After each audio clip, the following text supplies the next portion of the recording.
Hello mga kamedya, ayan, nandito tayo ngayon sa bus papuntang Philippine Arena kasi gaganapin ang general practice para sa graduation ng mga magtatapos ngayong taong 2024. Kaya naman guys, ano pang hinihintay natin? Sumama na kayo sa ating biyahe at mag-enjoy sa ating mga view. Ayan, kasama ko ang mga katrabaho ko at hindi ako masyado kumuha ng video dahil nga medyo shy type sila. Tsaka iniingatan din natin ang kanilang mga data privacy. Huwag masyadong ma-expose ang kanilang mga personalidad or mga kanilang buhay dito sa ating vlog. So yun guys, nandito na kami sa Philippine Arena at makikita nyo na nag-uunahan na nga kami sa pagkuha ng pagkain. Dahil pag-alis pa lamang doon, hindi pa kami kumakain. I mean ako pala dahil pandesal lang naman po ang aking inalmusal at anong oras na, 10:00 na din naman. Kaya kakain muna tayo. Pupunta na kami sa pwesto namin, makikita natin yung magandang view doon. Napakalaki ng Philippine Arena. At maghihintay lang tayo matapos yung rehearsal nila. Mag-a-assist din ako ng mga parents and estudyante na pupunta dito sa ating venue. Ayan, para hindi sila maligaw. Kaya kami yung naatasan.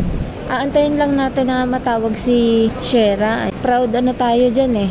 Proud ate. Graduate na siya after ilang years, diba, na ating paghahantay. At least ngayon nakatapos na siya. Kaya nagchat kaming dalawa, nagutom na daw siya. Nakakuha ko ng pagkain, binigay ko kay Shira yung part ko na pagkain para siya yung makakain na. Binigyan ko rin siya ng tubig dahil sila bawal silang magpasok ng tubig. Santiago, Shira, Isman, boom, loaded. Woo! Mr. Jericho Ian Viva. Hey guys, for today's video, ayan, pauwi na kami. So hindi na ako nakapagsalita kanina. Tuloy-tuloy yung biyahe namin. Nakakain na kami ng lunch, merienda. Ngayon lang ako nakapagsalita dahil ngayon lang ako nakalabas ng Philippine Arena. Ayan, kakatapos lang ng rehearsal namin. So ito ang itsura ngayon dito sa labas ng Philippine Arena. Ayan, time check 5:48 pero mataas pa rin yung araw. Ayan.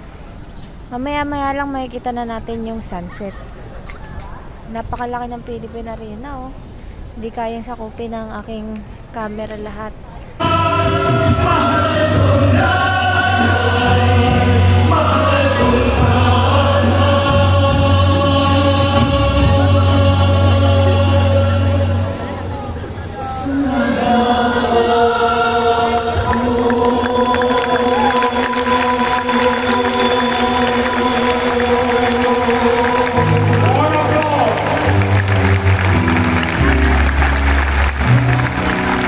So sa mga hindi pa nakasubscribe dyan, ay mag-subscribe na kayo. And hit the notification bell para ma-update po kayo sa mga susunod pa nating video.